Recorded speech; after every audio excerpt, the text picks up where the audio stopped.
The autumn wind rattled the windows of Ashworth Manor with a mournful persistence,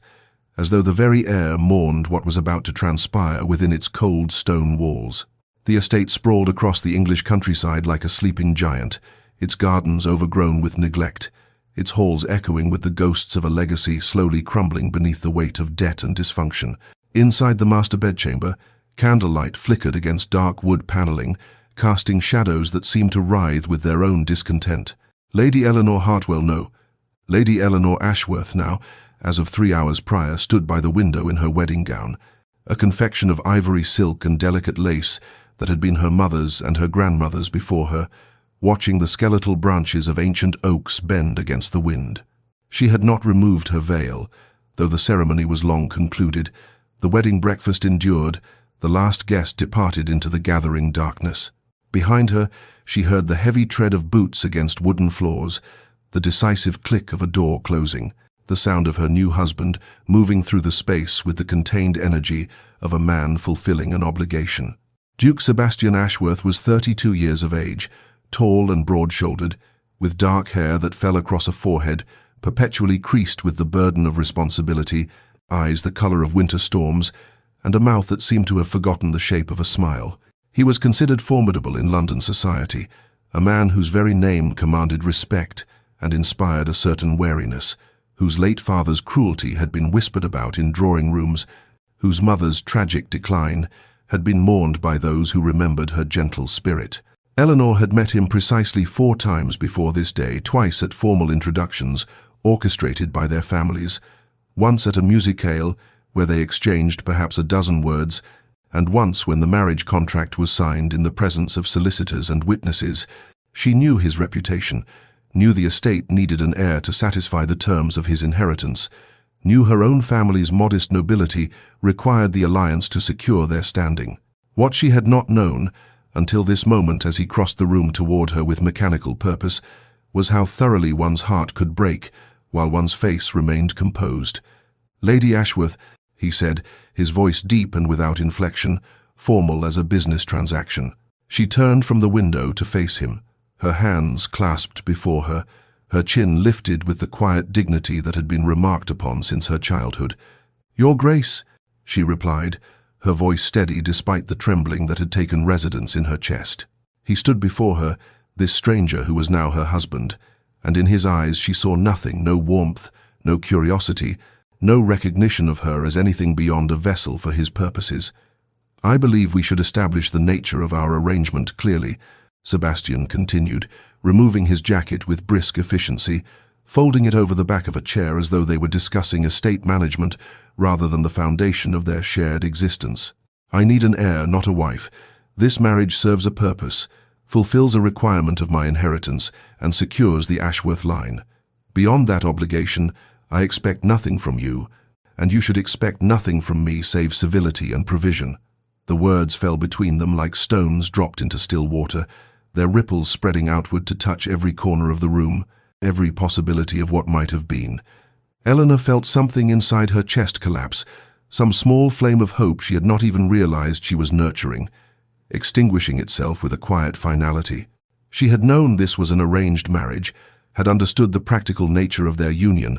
but somewhere in the secret chambers of her heart she had harbored the foolish notion that perhaps, given time, affection might grow between them, that companionship might bloom from proximity, that the life stretching before them might contain some measure of warmth. His declaration stripped away that delusion with surgical precision.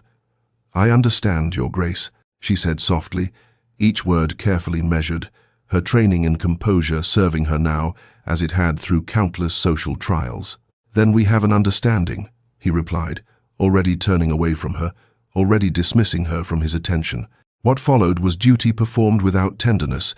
obligation fulfilled without connection, a joining of bodies that left their souls entirely separate. Eleanor endured it with the same quiet grace she brought to all things, her eyes fixed on the canopy above, her mind retreating to the library of her childhood home, to the novels she loved, where marriages transformed into grand passions, where cold hearts thawed and redemption waited at the end of suffering. When it was finished, Sebastian rose without a word, dressed, and departed to his own chambers, leaving Eleanor alone in the darkness with only the wind for company. She lay still for a long while, listening to the manor settle around her, feeling the weight of her new reality pressing against her chest like a physical thing. This was her life now, this beautiful prison, this loveless arrangement, this slow erosion of the romantic dreams she had cherished. Tomorrow she would rise and assume her duties as Duchess of Ashworth, would navigate the vast cold halls of this estate, would smile and nod and perform her role with impeccable grace. But tonight, in the privacy of darkness, she allowed herself to acknowledge the grief settling into her bones, the particular loneliness of lying in a marriage bed utterly alone, the heartbreak of knowing she would spend her days loving a man who had just informed her he required nothing from her but an heir. But before our lover's fate is revealed, subscribe so you never miss a chapter of romance and scandal, and tell us in the comments, where are you watching from? Now, let's begin. The weeks that followed Eleanor's wedding night settled into a pattern of elegant isolation, days that stretched long and empty despite the grandeur surrounding her. She woke each morning in the vast bedchamber alone, Sebastian having departed before dawn to attend to estate business or ride across the grounds, or simply to avoid her presence, and she would lie there watching pale autumn light filter through heavy damask curtains, listening to the manor awaken around her with the soft footfalls of servants, the distant clatter of kitchen preparations, the creaking of old wood adjusting to the day's temperature. Her mornings were spent in the library, a magnificent room lined floor to ceiling with leather-bound volumes, where she would lose herself in novels and poetry, in the worlds created by minds far removed from her current reality, her fingers trailing over gilt edges as she sought comfort in the constancy of words that never changed, never disappointed, never withdrew affection that had never been offered in the first place. The servants treated her with respectful kindness, though she sensed their pity in the gentle way Mrs. Holbrook, the housekeeper, would ask after her comfort, in how young Mary brought extra tea without being asked, in the careful averting of eyes, when Sebastian would enter a room and acknowledge his wife with nothing more than a curt nod before departing again. Afternoons found Eleanor walking the estate grounds, her shawl wrapped tight against the increasingly cold wind, exploring overgrown paths and neglected gardens, discovering a small rose garden that had clearly once been tended with great care, but now grew wild and tangled, its blooms fighting through weeds with desperate beauty. During formal dinners, the only occasions when she and Sebastian occupied the same space with any regularity, they would sit at opposite ends of an absurdly long table, separated by candelabras and elaborate centerpieces, engaging in polite conversation about nothing of consequence, his responses measured and distant. Her attempts at connection met with walls so carefully constructed she could nearly see the mortar between the stones. Yet, in the quiet hours, when the household slept and Eleanor wandered the halls unable to find rest, she began to notice things about her husband that suggested depths he refused to reveal. How light glowed from beneath his study door well past midnight, how he would stand before the portrait of a beautiful woman in the gallery his mother, Mrs. Holbrook, had whispered, dead these 15 years from a broken spirit. Her husband's cruelty had shattered, with an expression of such profound sorrow that Eleanor would retreat rather than intrude upon his private grief. She learned from the servants, in fragments of overheard conversations, that the previous duke had been a man of legendary coldness, that he had beaten his son for any display of emotion, that Sebastian's childhood had been one of rigid discipline and punishment for perceived weakness, that his mother had withered under such treatment until she simply gave up the will to live. Eleanor began to understand that the walls Sebastian maintained were not natural formations, but deliberate constructions. Fortifications built stone by stone through years of learning that to feel was to suffer, that to love was to invite destruction. One evening during a fierce autumn storm, when thunder shook the window panes and rain lashed against the manor with vindictive force, Eleanor sat in the library reading by lamplight, seeking distraction from her loneliness in the pages of a novel, and she heard the door open, felt rather than saw Sebastian enter the room, his presence filling the space with its characteristic tension, and she looked up to find him standing there, soaked from his ride, water dripping from his coat, his hair plastered to his forehead, his eyes holding something she could not quite identify, not warmth precisely, but perhaps the faintest recognition of her as something more than an obligation. He said nothing, made no explanation for his intrusion into what had become her sanctuary, simply crossed to the fireplace and stood there as water pooled at his feet, staring into the flames as though seeking answers in their dance. And Eleanor, her heart suddenly racing with the significance of this small deviation from his pattern of avoidance, returned her gaze to her book, though she could no longer make sense of the words, aware of him with every fiber of her being, conscious of his breathing, his stillness, and the way his fingers gripped the mantelpiece, as though anchoring himself against some internal storm more violent than the one raging outside. An hour passed in this strange communion, neither speaking, the only sounds the crackling of fire and the drumming of rain, and when Sebastian finally left he paused at the door and turned back to look at her with an expression that might have been longing, or might have been regret, or might have been nothing more than her desperate imagination, projecting meaning where none existed, and then he was gone, leaving Eleanor alone with her racing thoughts and the first fragile stirring of something she dared not name, the faint possibility that beneath her husband's armor there existed a man capable of feeling, a heart that had been taught not to beat but had never quite forgotten how. Weeks passed in their careful dance of proximity and distance, the autumn surrendering to winter's first cold breath, and with each passing day the unspoken expectation of an heir pressed more heavily upon Eleanor's shoulders, a weight she carried with the same quiet grace she brought to all her duties, though internally she felt herself fragmenting under the strain of this particular indignity, this reduction of her entire being to a single biological function, while her heart and mind and soul went unacknowledged, unwanted, unnecessary to the man who visited her chambers with mechanical regularity, on the nights the physician deemed most propitious for conception, performing his duty with the same detached efficiency one might bring to signing documents or reviewing accounts, never meeting her eyes, never offering tenderness, never suggesting through word or gesture that she was anything more than the vessel he had declared her to be on their wedding night. Eleanor endured these encounters with a composure that would have made her mother proud, her training and deportment serving her even in moments of such profound loneliness, but afterward she would lie in the darkness listening to Sebastian's retreating footsteps and allow herself to grieve the romantic dreams she had once harbored, the foolish girlhood fantasies of a marriage built on affection and companionship, the hope that perhaps she might find in her husband not just duty but desire, not just obligation but joy, dreams that now seemed as distant and impossible as the stars she watched through her window on sleepless nights. Then, as November's chill settled over the estate, with bitter determination, Eleanor fell ill with a fever that came upon her suddenly during an afternoon walk,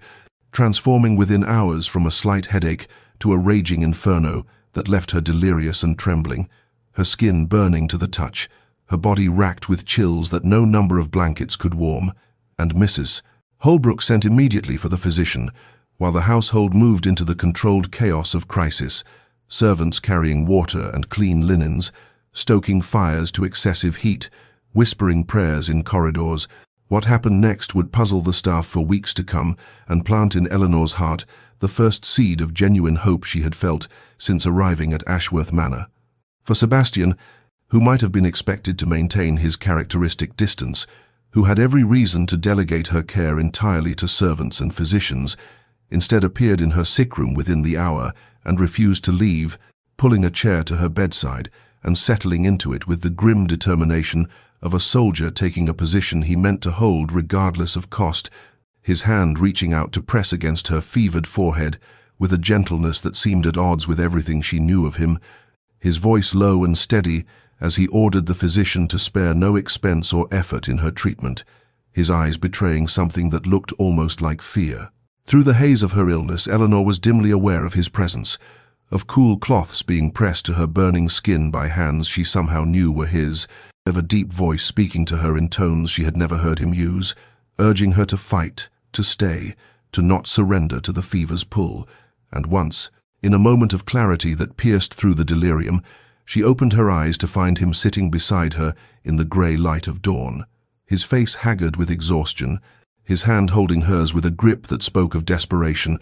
and their eyes met for a heartbeat before the fever claimed her again, and she descended back into fevered dreams. 3 days and nights he remained at her bedside, accepting food only when Mrs. Holbrook insisted, sleeping in fitful moments in his chair, changing the cloths on her forehead with his own hands.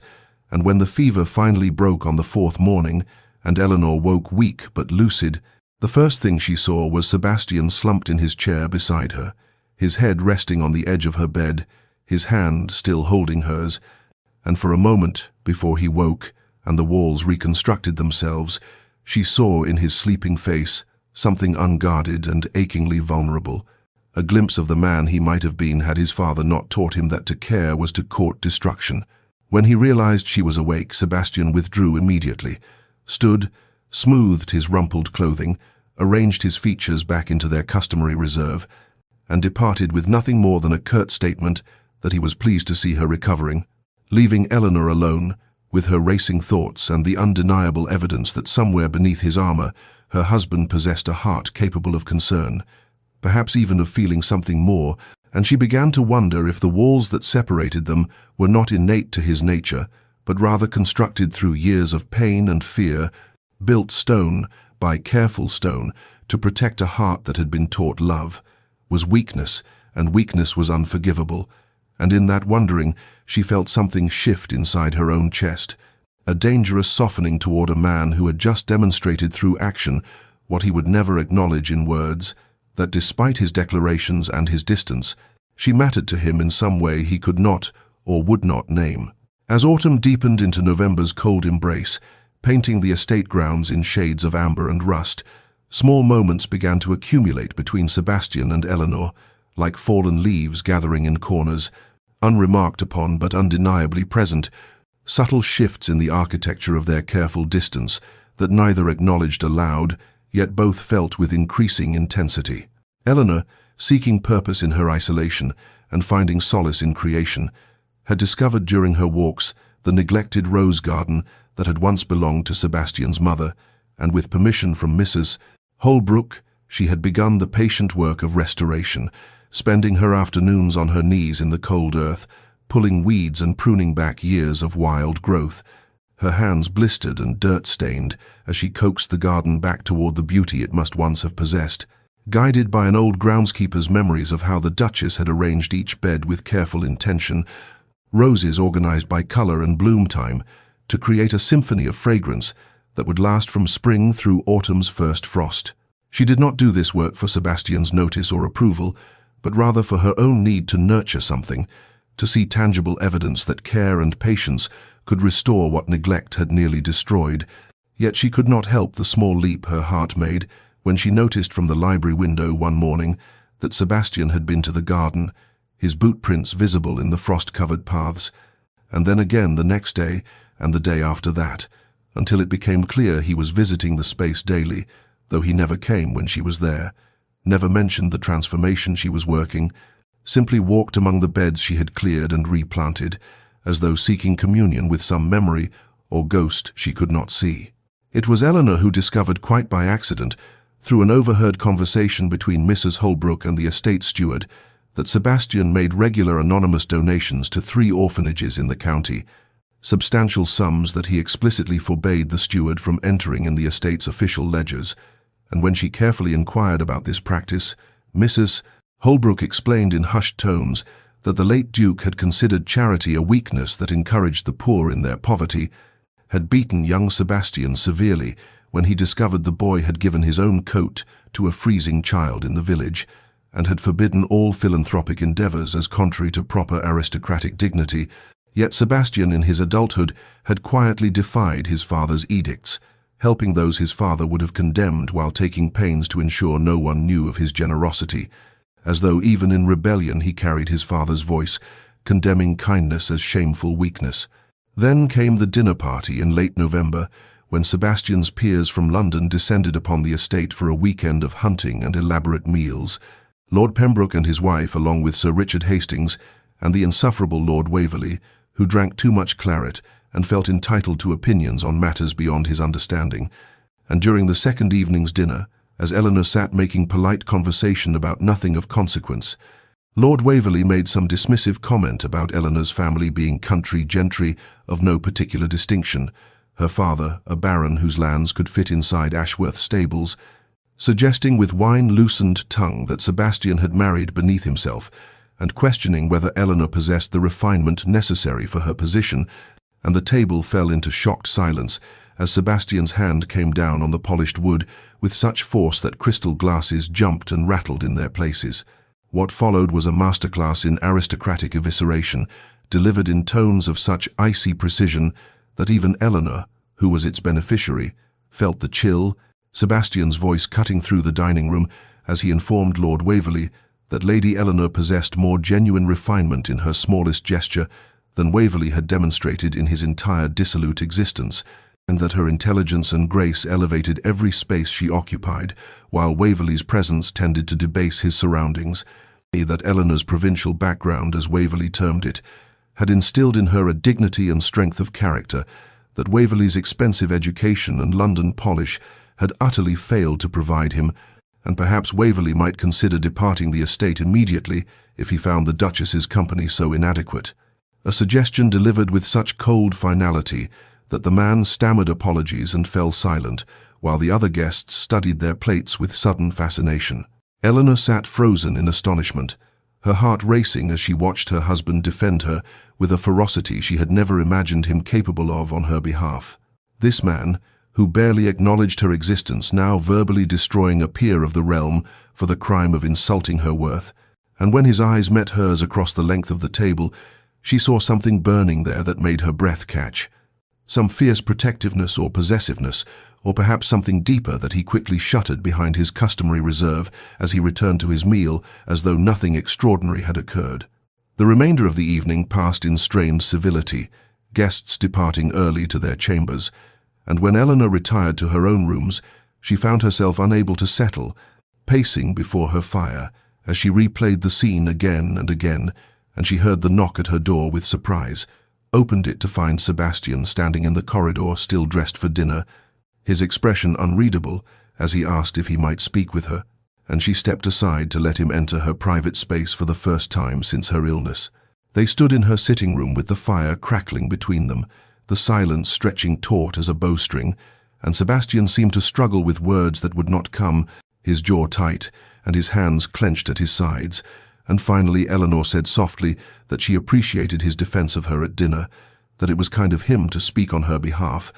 and something in her phrasing seemed to unlock his tongue because he said with startling intensity that it was not kindness but truth, that Waverley was a fool and she was worth 10 of him, worth 10 of all of them, that she had brought grace and intelligence to a house that had known neither, that the garden she had restored was more beautiful than he had seen it since his mother's death, that he noticed everything she did, even if he lacked the courage or words to acknowledge it. And then he stopped abruptly, as though appalled by his own candor, his face flushing as he stepped back toward the door, and Eleanor felt something crack open in her chest, some careful shell she had built around her heart to protect it from hoping, and she whispered his name, just Sebastian,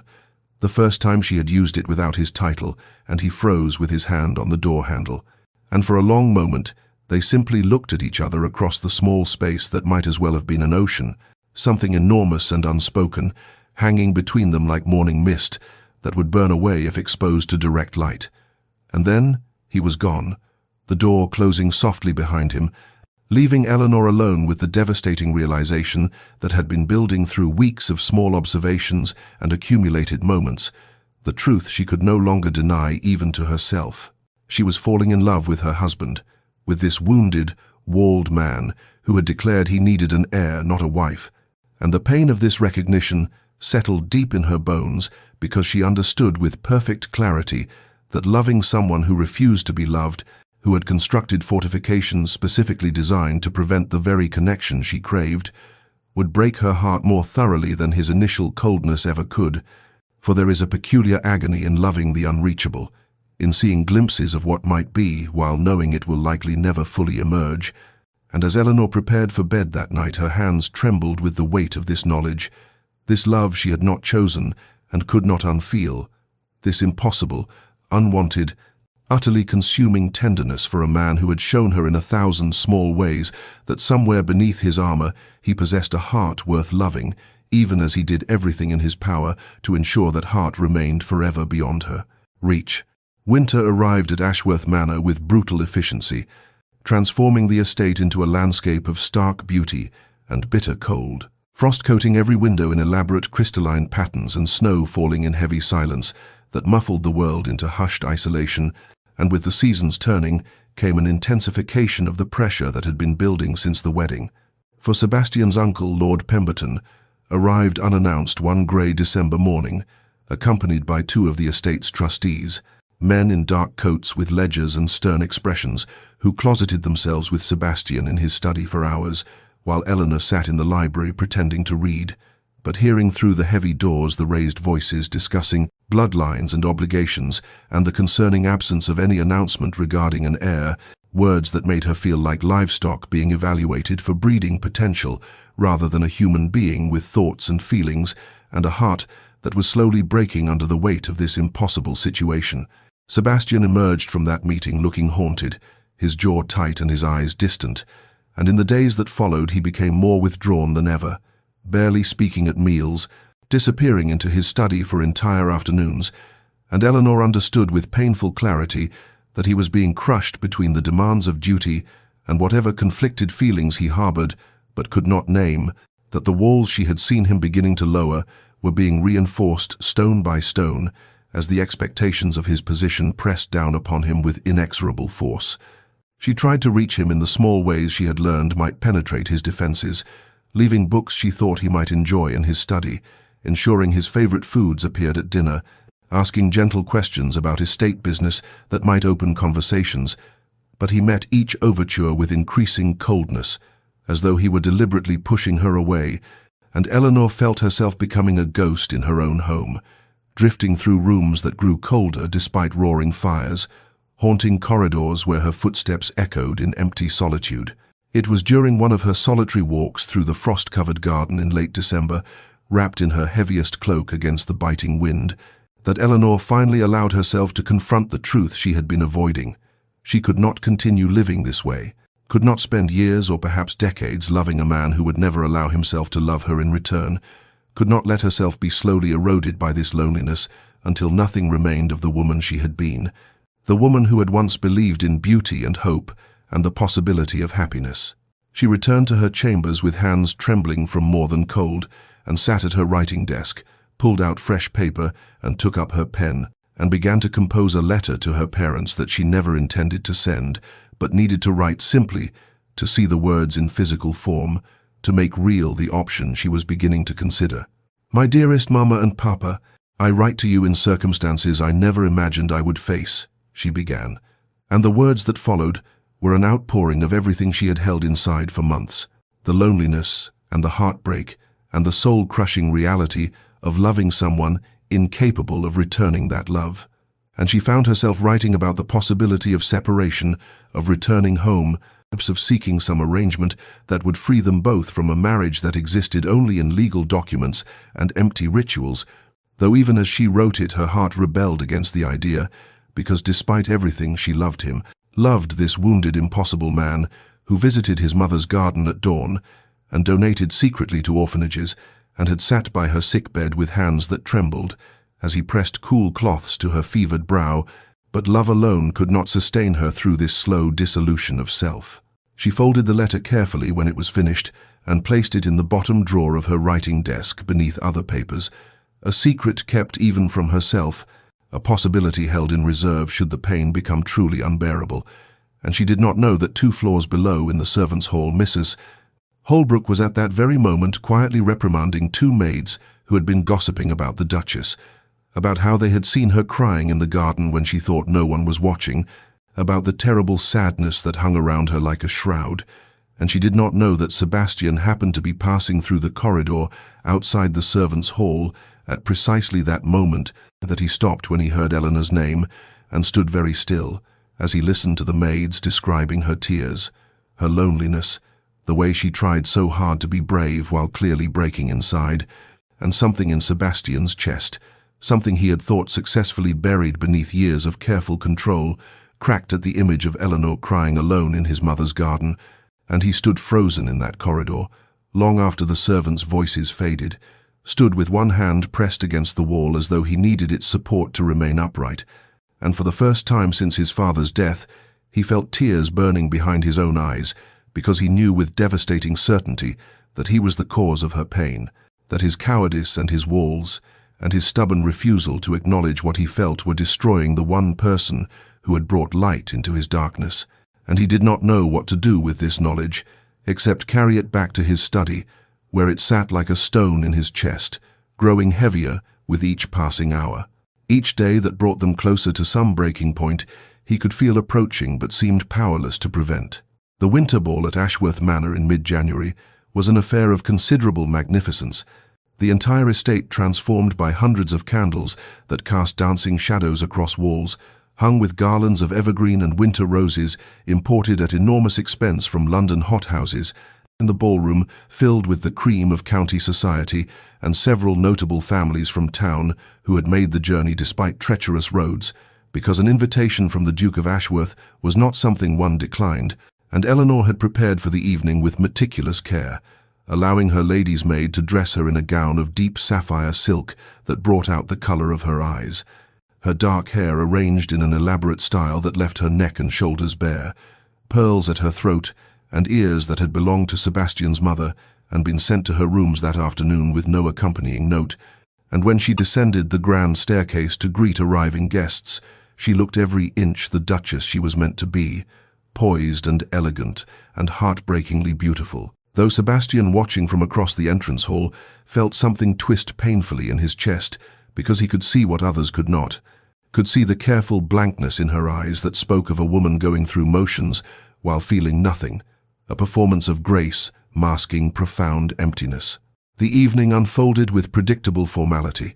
Eleanor moving through the crowds with practiced ease, making polite conversation and accepting compliments with modest smiles, dancing when asked by appropriate partners, presiding over the gathering with a dignity that made Sebastian's uncle, Lord Pemberton, comment approvingly that she had grown into her role admirably. But Sebastian found he could not stop watching her,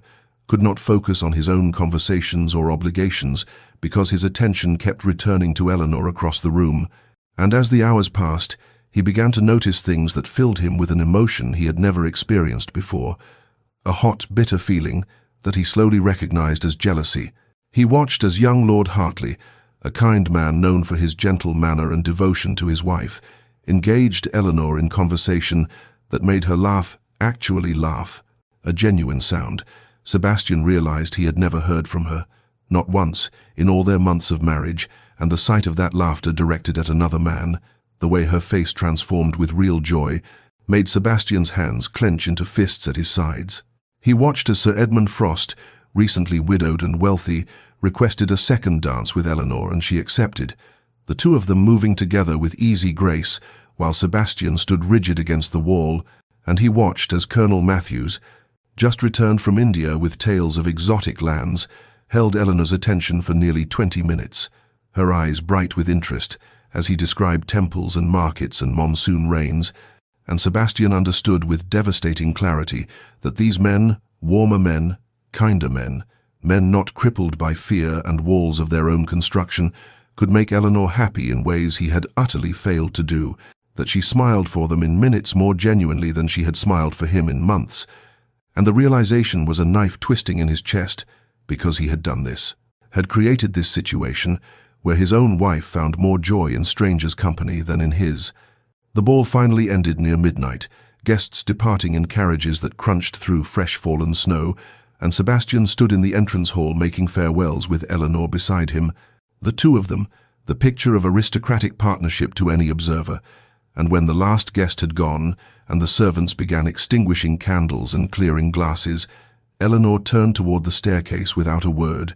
and Sebastian found himself following her, climbing the stairs behind her in silence, his heart pounding with something like panic, because he knew he needed to speak to her, needed to say something, though he had no idea what. And when they reached the corridor where their paths would diverge, he heard himself say her name, Eleanor, and she stopped and turned to face him with polite inquiry, as though he were merely another guest, and he found he could not bear the formal distance in her expression, could not endure another moment of this terrible civilized coldness, and so he asked if he might speak with her in her chambers, and after a moment's hesitation she nodded and led him to her rooms. She did not invite him to sit, but instead walked through to the balcony that overlooked the snow-covered gardens, wrapping a heavy shawl around her shoulders against the cold night air, and Sebastian followed her outside, where their breath formed clouds in the freezing darkness, and stars blazed overhead with brittle winter clarity, and he stood beside her in silence for a long moment before asking the question that had been building in him all evening, the question he both needed and dreaded to have answered. "Are you unhappy?" Eleanor did not look at him but continued gazing out at the gardens, and when she finally spoke, her voice was quiet and utterly without inflection, as though she were commenting on the weather rather than the state of her soul. "I am lonely, Your Grace, in a house full of people, in a marriage that exists only in name." The words struck Sebastian with the force of physical blows, their devastating honesty cutting through every defense he possessed, and he found himself unable to respond, his throat tight and his hands trembling as Eleanor continued, still not looking at him, her voice soft but clear in the cold night air. "I watch you visit your mother's garden each morning, and I know you have a capacity for feeling you refuse to show me. I see you defend me to others with passion you never direct toward me. I learn of your secret charities and your hidden kindnesses, and I understand you are not incapable of warmth, but simply unwilling to extend it to me, and I cannot—" her voice caught slightly before steadying, "I cannot continue to live as a ghost in your home, present but unseen, existing but not alive." Sebastian felt something crumbling inside him, those carefully constructed walls beginning to crack under the weight of her words, and he wanted to tell her everything, wanted to confess that he thought of her constantly, that the sight of her laughing with other men tonight had nearly destroyed him, that he was terrified, because somewhere in the past months she had become essential to him in ways he could not name and did not know how to acknowledge. But the words lodged in his throat, trapped behind years of his father's voice, telling him that love was weakness and vulnerability was death, and so instead he stood frozen and silent as Eleanor finally turned to look at him with eyes that held no anger, only a terrible, sad acceptance, and she said softly, "You need not answer, Your Grace. I already know." And she walked past him back into her chambers, leaving him alone on the balcony in the freezing dark, and Sebastian stood there long after she had gone, stood until the cold had numbed his fingers and his face, and when he finally returned to his own rooms, he found he could not sleep, could only pace and replay her words again and again, understanding that he had reached some critical moment, some crossroads where his continued silence and withdrawal would cost him something he could not afford to lose, but still not knowing, not yet, how to break through the prison of fear he had spent a lifetime building around his heart. The weeks following the winter ball stretched into months, as winter gradually surrendered to the first tentative signs of spring, snowdrops pushing through frozen ground and ice melting from tree branches in the pale March sunlight. But the thaw in nature found no echo within Ashworth Manor, where the coldness between Sebastian and Eleanor had calcified into something harder and more permanent than mere winter frost, a distance that felt final and irreversible, despite the careful civility they maintained in their few necessary interactions. Eleanor moved through her days with mechanical precision, attending to her duties as Duchess with flawless grace, while feeling nothing, her heart enclosed in protective numbness that allowed her to function without feeling the full weight of her despair. And she had come to understand with painful clarity that she could not continue this way and could not spend her remaining years as a living ghost haunting rooms that would never feel like home, loving a man who would never allow himself to be loved in return. She spent long hours in the library, staring at books without reading them, walked the estate grounds without seeing their beauty, lay awake at night, confronting the terrible truth that she had to save herself because no one else would, and the realization brought with it a strange calm, an acceptance born of necessity that allowed her to take the steps she had been avoiding for months. She contacted a discreet solicitor in London through carefully worded letters sent through a trusted maid, a Mr. and Blackwood, who specialized in delicate matters for the aristocracy and asked no uncomfortable questions, and over the course of several weeks they corresponded about the possibility of legal separation, the grounds that might be claimed, the settlements that would need to be arranged, and with each letter Eleanor felt simultaneously like she was murdering something precious and freeing herself from a prison of her own devotion. The divorce papers arrived on a grey morning in early April, delivered in a plain package that Eleanor opened with trembling hands in the privacy of her chambers. The legal documents rendered in impersonal script that reduced her marriage to clauses and conditions, and she read through them 3 times before placing them carefully in her writing desk, beside that unsent letter to her parents. These twin symbols of escape she had prepared but not yet deployed. For 2 days she carried the knowledge of those papers like a weight pressing on her chest, going through the motions of daily life, while internally gathering the courage for what she knew she must do. And on the 3rd day she requested through a servant that the Duke grant her a formal meeting in his study at 2 o'clock that afternoon, a request so unusual and properly phrased that Sebastian sent back immediate agreement, though Eleanor could imagine his confusion at the formality of it. She dressed with particular care that afternoon, choosing a simple gown of dove grey that made her look older and more severe, pinning her hair in a style that emphasized the seriousness of her purpose, and at precisely 2 o'clock she knocked on Sebastian's study door and entered at his bidding to find him standing beside his desk, his expression guarded and uncertain, clearly unsettled by this breach of their usual pattern of avoidance. Eleanor closed the door behind her and crossed to his desk with steady steps that belied the terror churning in her stomach, and without preamble she reached into the small portfolio she carried and withdrew the divorce papers, placing them on his desk with hands that shook only slightly, and when she spoke her voice was quiet but clear, each word carefully chosen and delivered with dignity that cost her everything. "You need an heir, Your Grace. I understand that. It is the foundation of our arrangement and the purpose of this marriage, but I cannot give you one while living as a ghost in your home, existing but not alive, present but unseen." She watched Sebastian's face go white as he stared at the papers, his hands gripping the edge of his desk as though he needed its support, but she forced herself to continue because, if she stopped, she would lose her courage entirely. "You deserve the freedom to find someone suitable, someone who can fulfill your needs without the complication of inconvenient feelings, and I deserve a life not spent loving someone who will not love me in return. We both deserve better than this slow mutual destruction we have been engaged in." The words hung in the air between them, devastating in their calm rationality, and Eleanor saw Sebastian's throat work, as though he were trying to speak but could not form words, saw his hands trembling as they reached for the papers, and then pulled back as though they burned, and she felt a terrible urge to take back everything she had said, to tear up those papers herself and pretend this conversation had never happened. But she knew with absolute certainty that she could not, that her survival depended on this moment of courage. "I have made arrangements to return to my family's estate," she continued, her voice beginning to fracture despite her best efforts, "and I ask only that you consider these documents carefully and respond through your solicitor at your convenience. There is no urgency except that I cannot continue as we have been. I simply cannot." Sebastian finally looked up from the papers to her face, and Eleanor saw something in his eyes she had never seen before,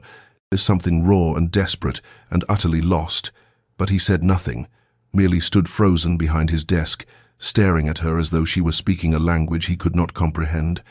And Eleanor knew she had to leave now, immediately, before she broke entirely and threw herself at his feet, begging him to love her. So she offered him a small curtsy that felt like mockery of everything a curtsy should represent, and said quietly, "I will leave you to consider the matter in private. Your Grace," and she walked from the study with her head high and her back straight, closing the door softly behind her, and only when she reached the safety of her own chambers did she allow herself to collapse onto her bed and weep with great shaking sobs that seemed to tear themselves from somewhere deep in her chest, mourning not just the end of her marriage, but the death of every hope she had harbored that Sebastian might someday allow himself to love her. While 2 floors below in his study, Sebastian stood motionless, staring at the divorce papers on his desk, as though they were a sentence of execution, which, in a way, they were. Sebastian stood alone in his study long after Eleanor's footsteps had faded down the corridor, staring at the divorce papers on his desk, as though they were something incomprehensible, something that could not possibly be real, and his hands, when he finally reached for them, were shaking so violently he could barely grasp the pages, the legal language swimming before his eyes as he tried to focus on words that spelled out the end of everything, though he had not, until this moment, understood there was anything to end. He read through the documents once, twice, 3 times, each reading making the reality more concrete and more unbearable, The careful clauses about separation of property and future arrangements and grounds for dissolution, reducing their marriage to cold legal terminology that made no mention of the way Eleanor's eyes had looked when she placed these papers on his desk, the quiet devastation in her voice when she spoke of living as a ghost, the terrible dignity with which she had walked away from him, and Sebastian felt something cracking inside his chest, those carefully constructed walls he had spent a lifetime building beginning to fracture under a pressure he could no longer contain. He sank into his chair and dropped his head into his hands, the divorce papers falling from his fingers to scatter across the desk, and for the first time since his mother's death 20 years ago, Sebastian felt tears burning behind his eyes, hot and unwelcome and impossible to suppress, and he began to review with merciless clarity every moment of his marriage to Eleanor, every small kindness he had ignored, every gesture of warmth he had rebuffed, every opportunity for connection he had deliberately destroyed, because his father's voice still echoed in his mind, saying that love was weakness and vulnerability was death, and a duke must never allow his heart to rule his head. He remembered their wedding night when she had looked at him with something like hope in her eyes, and he had extinguished it with calculated coldness. Remembered the morning. He found her restoring his mother's garden and had walked away without thanking her. Remembered the dinner party where he had defended her honor to guests, but could not bring himself to show her the same warmth in private. Remembered watching her laugh with other men at the winter ball and feeling jealousy tear through him, but still saying nothing, doing nothing, allowing her to believe she meant nothing to him when the truth was she had become everything. The realization hit him with the force of a physical blow, stealing his breath and making his heart pound with something between terror and desperate recognition, because he understood now what he had been too frightened to acknowledge before. He loved Eleanor, had perhaps loved her from the beginning, from that first night when she had accepted his cruelty with quiet dignity that shamed him, and every day since he had fallen deeper while building his walls higher, protecting himself from feeling while destroying the one person who might have saved him from becoming his father. Sebastian's gaze lifted to the portrait of his mother that hung above the fireplace, her gentle face looking down at him with an expression that seemed now like judgment, and he remembered with sudden visceral clarity how his father's coldness had slowly killed her spirit, how she had faded year by year into silence and depression until she simply gave up on living, and Sebastian saw with horrible insight that he had become exactly what he most hated, had inflicted on Eleanor the same slow death his father had inflicted on his mother.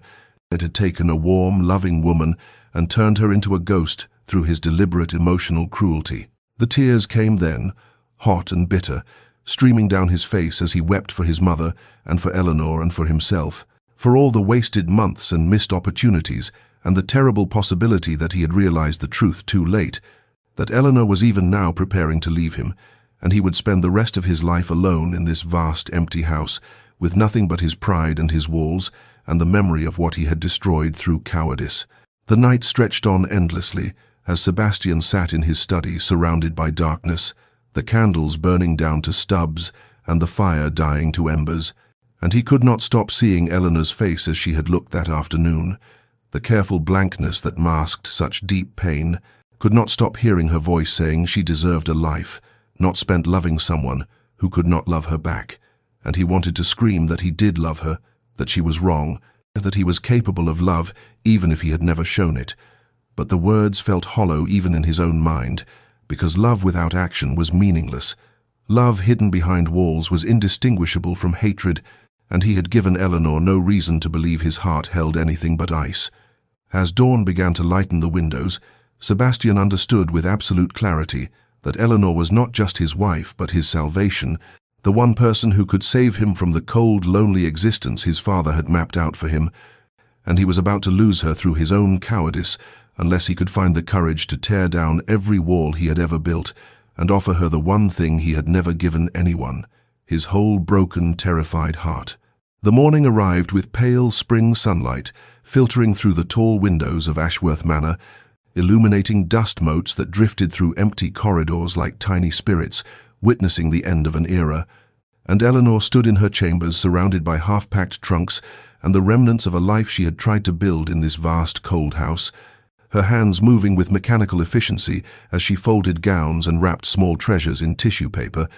Each item, a memory of hope gradually extinguished, until all that remained was this numb determination to save herself from complete erasure. She had sent word to her family's estate the previous evening, a brief letter informing them she would be arriving within the week and asking them to prepare her old rooms.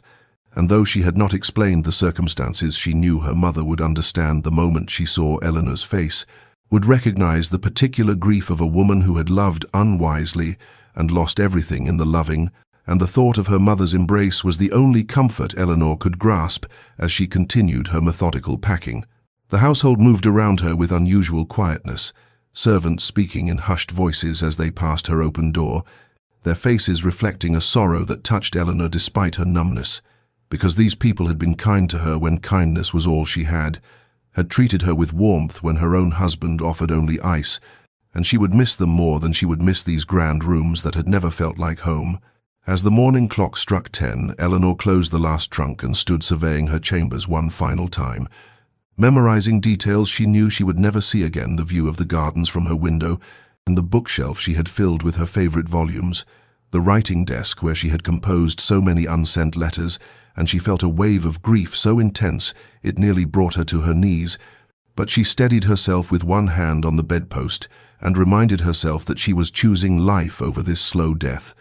choosing possibility over certain despair, and that such choices required the courage to walk away from even the things we love most. She descended the main staircase with her head high and her traveling cloak already fastened, her small valise in hand, while servants would follow with the trunks, and she was halfway down when she saw Sebastian standing at the bottom of the stairs, looking as though he had not slept or changed clothes since their meeting yesterday,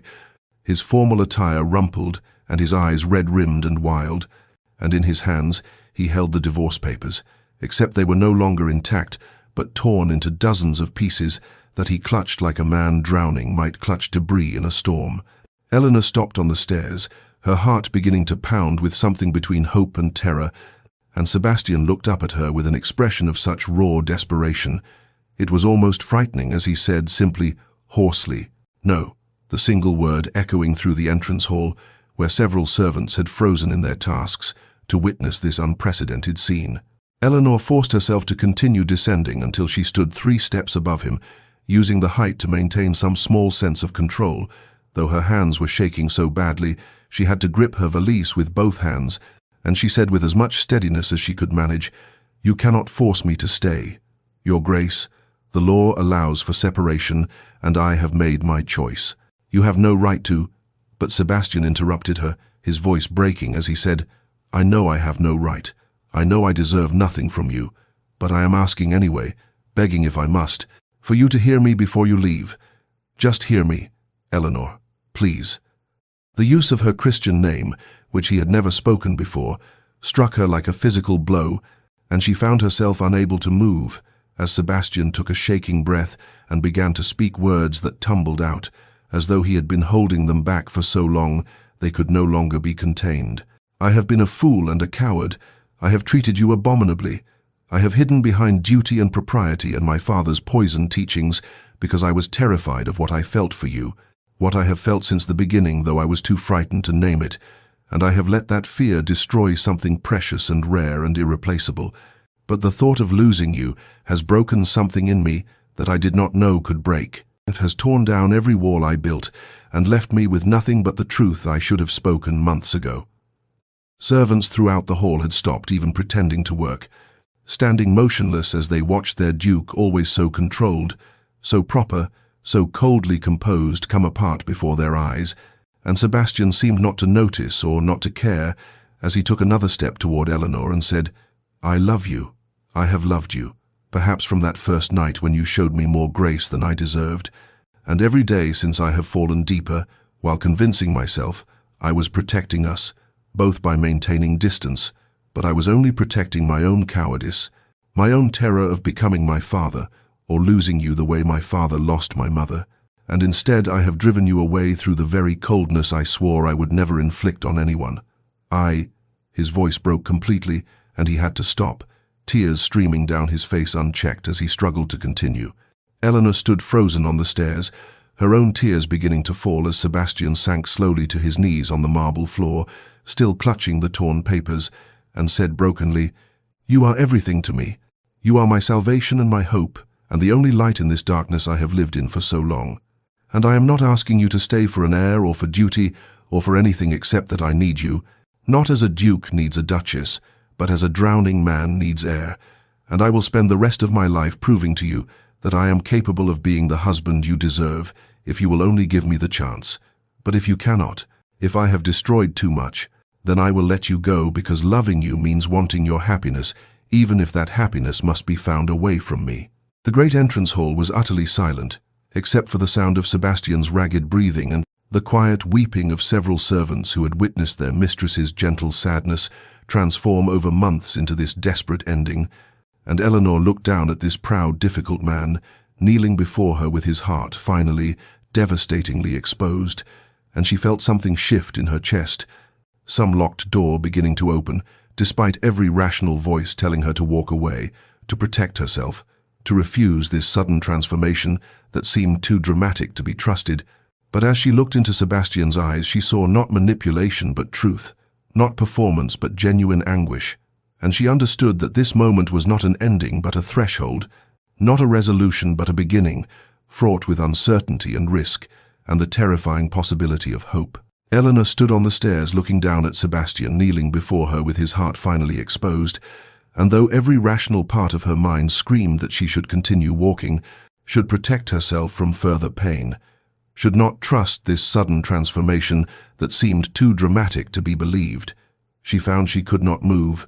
could not speak, could only stare at this man who had caused her such deep suffering, now offering her everything she had ever wanted, but months too late, and the silence stretched between them until she finally found her voice and said quietly, carefully, "Sebastian, I cannot simply accept your words and pretend the past months did not happen. I cannot let one moment of passion erase all the loneliness and pain and slow death of hope I have endured in this house." She descended the final steps until she stood before him,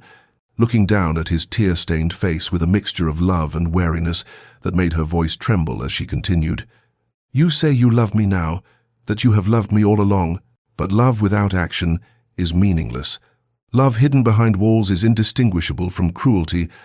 and I have lived too long as a ghost in your home to simply trust that everything has changed because you have finally spoken the words I needed to hear months ago." Sebastian looked up at her with such raw anguish that Eleanor felt her resolve wavering,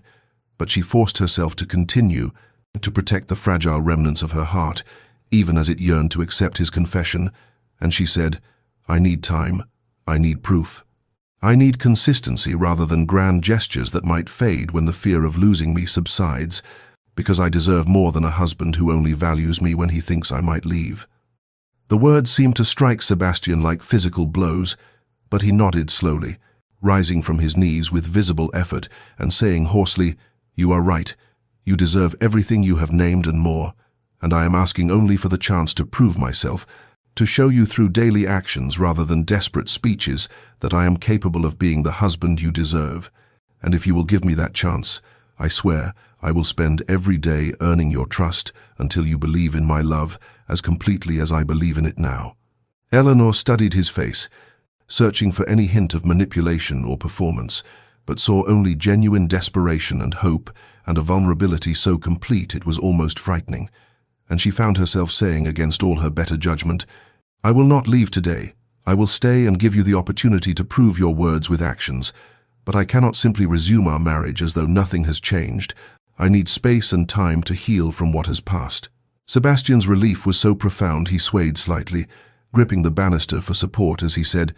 "Thank you. God help me, Eleanor. Thank you. I will not fail you again. I swear it." And Eleanor felt tears streaming down her own face as she said, "The divorce is abandoned for now, but I will be moving to the West Wing, to chambers of my own, and you will court me, Sebastian. You will learn who I truly am and show me who you truly are. And only when I am certain will I consider returning to the life we should have built from the beginning." What followed in the weeks after that momentous morning was a transformation that seemed to astonish everyone who witnessed it, as Sebastian threw himself into the task of courting his own wife with a dedication and sincerity that slowly gradually began to chip away at Eleanor's protective walls, and she woke each morning to find her rooms filled with white roses, her favorite flower, though she had never told him, and he must have asked the servants. And he appeared at breakfast each day asking if he might join her, and sitting across from her, speaking of books and current events, and carefully avoiding any pressure for intimacy or reconciliation. He accompanied her on her daily walks through the estate grounds, listening as she spoke of her thoughts and dreams, and quietly sharing pieces of his own carefully guarded history. And he took her to village fairs he once would have considered beneath his dignity, standing beside her as she examined ribbons and chatted with local families. And Eleanor watched this proud, difficult man, humbling himself daily for her sake, and felt her heart beginning to soften despite her determination to remain cautious, and beginning to believe that perhaps this change might be genuine, that perhaps the man kneeling before her on the stairs had been the truth, and the cold duke merely the armor. And as spring continued its slow bloom around them, Eleanor allowed herself the dangerous luxury of hope. As spring bloomed across the estate grounds, transforming bare branches into cascades of apple blossoms and filling the air with the scent of new growth, something equally profound bloomed between Sebastian and Eleanor, a tentative trust that deepened with each passing day, as they spent long hours walking the gardens together, speaking of things they had never dared voice before. And Sebastian began to share fragments of his childhood that explained so much of the man he had become, telling Eleanor about his father's cruel philosophy that emotion was weakness and love a liability, about watching his gentle mother slowly fade under the weight of her husband's coldness, until she died when Sebastian was barely 15, leaving him alone with a father who blamed him for not being strong enough to save her. And Eleanor listened with tears streaming down her face as she finally understood that Sebastian's walls had been built brick by brick throughout a childhood of systematic emotional destruction, that the cold duke she had married was not his true nature, but rather the armor a frightened boy had constructed to survive his father's brutality. In turn, Eleanor shared her own fears and dreams, speaking of her childhood love of stories and her secret hope that marriage might be like the romances she read about in books, admitting how devastated she had been on their wedding night, when Sebastian made clear she was nothing more than a means to an end. And Sebastian listened with visible pain, etching his features as he heard for the first time the full extent of the suffering he had caused, the slow death of hope he had inflicted through his determined coldness, and he apologized repeatedly, though Eleanor gently told him that apologies mattered less than actions, that she was watching not his words but his daily choices, and he seemed to understand and redoubled his efforts to prove himself worthy of the second chance she had granted. Sebastian arranged for Eleanor's family to visit, treating them with a warmth and respect that astonished them given what they had heard of his previous coldness,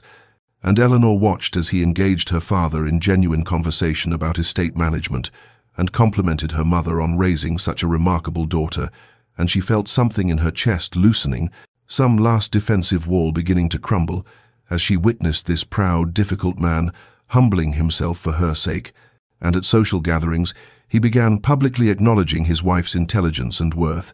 asking her opinions on matters of importance, and crediting her ideas when they proved valuable, and the transformation was remarked upon throughout the county as people whispered that the Duke of Ashworth had apparently fallen in love with his own wife. One evening in late spring, as the sun set over the restored garden that had become their favorite refuge, Sebastian asked Eleanor to sit with him on the stone bench beneath the rose arbor, and from his coat pocket he withdrew a leather-bound journal that he placed in her hands with trembling fingers. And when Eleanor opened it, she found page after page of his careful handwriting, documenting small observations about her, moments he had noticed and cherished without ever letting her know, entries dating back to their wedding day, describing the grace with which she had endured his coldness, the kindness she showed to servants, the way she bit her lip when concentrating on a difficult passage in a book, the sound of her rare laughter, the strength she demonstrated in demanding more than he had been willing to give. And as Eleanor read through this chronicle of love unacknowledged, she began to weep, because here was proof that even in his coldest moments he had been paying attention. He had been falling in love, though he lacked the courage to act on it. And Sebastian sat beside her in anxious silence until she finally looked up at him with tears still streaming down her face and said, "You saw all of this, you felt all of this, and yet you let me suffer thinking I meant nothing to you." And he nodded miserably and said, "I was a coward. I am still a coward, except in this one thing. I am brave enough now to tell you that I love you, that I have always loved you, that you are the best thing that ever happened to me, and I will spend my life proving it, if you will let me." And Eleanor reached out and took his hand,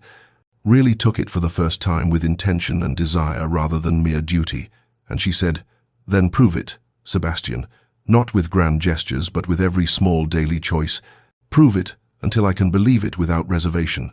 And he raised her hand to his lips and kissed it with a reverence that made her breath catch, and as the last light faded from the sky, they sat together in the garden his mother had loved, two people who had begun as strangers, bound by obligation, now choosing each other with full hearts and open eyes. And when Sebastian finally drew Eleanor into his arms and kissed her, it was not the cold mechanical touch of duty, but the passionate, desperate kiss of a man who had nearly lost everything, and now held his entire world in his embrace. And Eleanor kissed him back with equal passion, equal desperation, equal hope, and that night when they came together in Sebastian's chambers, it was not about airs or obligations, but about genuine desire and love, and the profound relief of two souls finally connecting in the way they should have from the beginning. And afterwards, as they lay tangled together in the darkness, Eleanor whispered, "I think I can believe in us now. I think I can trust this." And Sebastian held her tighter and promised, "You can trust this. You can trust me. I will never again give you reason to doubt." And Eleanor let herself believe him, let herself hope, let herself finally, cautiously, completely fall into the love she had been guarding her heart against, and spring continued its gentle bloom around them as they began to build together the marriage they should have had all along. Summer arrived with golden warmth that seemed to mirror the transformation blooming within the estate's walls, and Sebastian and Eleanor's relationship deepened into something neither had dared imagine possible during those cold early months of their marriage. A true partnership built on mutual respect and genuine affection that grew stronger with each passing day, and they spent long mornings in the library debating literature and philosophy, with Eleanor challenging Sebastian's interpretations and Sebastian delighting in her sharp intellect, their conversations evolving from tentative exchanges to passionate discussions where they could disagree without fear and laugh at their own stubbornness.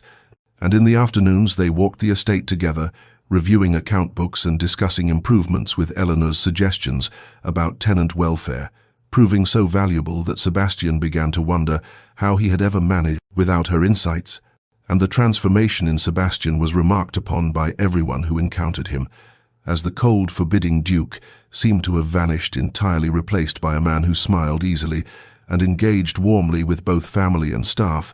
who could be found laughing at dinner rather than sitting in stern silence, who spoke of his wife with such obvious devotion that it made some of the older servants weep with joy to witness it. And Eleanor bloomed as well into a woman no longer quiet and sad but confident and radiant, secure in her husband's love in a way that changed how she moved through the world.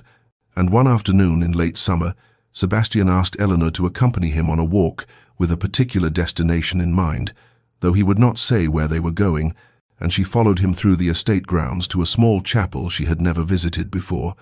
beyond which lay a private cemetery where generations of Ashworths rested beneath ancient trees, and Sebastian led her to a simple grave marker bearing his mother's name and dates that showed she had died far too young, and Eleanor watched as Sebastian knelt before the grave, with tears streaming down his face. This proud, difficult man, who had hidden his emotions for so long, now openly weeping, and he spoke aloud to his mother's memory, saying, "Mother, I have brought Eleanor to meet you, the woman who saved me from becoming father, who showed me that love is not weakness but the greatest strength, and I promise you that I will honor your memory by being the husband father never was, by building a home filled with warmth rather than coldness, by choosing love every day for the rest of my life." And Eleanor knelt beside him, placing her hand over his as her own tears fell, moved beyond words by this gesture of trust and vulnerability, and they stayed there together until the sun began to set, casting long shadows across the graves. And when they finally returned to the house, something between them had shifted again into an even deeper intimacy, and that night when they came together in their shared chambers, the connection was different from anything before, not the passionate relief of their first true union, but something quieter and more profound, a merging of souls rather than merely bodies. And afterwards, as they lay tangled together in the darkness, Sebastian whispered, "I never knew it could be like this, that marriage could be partnership and friendship and passion all woven together." And Eleanor kissed him softly and said, "Neither did I, but we have built it together from ruins, and it is more beautiful for having been earned."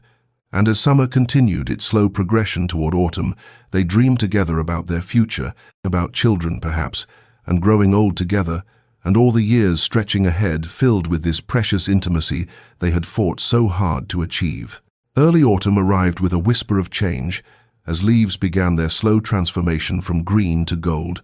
and it was during this season of transition that Eleanor discovered she was with child, the news delivered by the estate physician on a crisp morning that seemed to shimmer with possibility.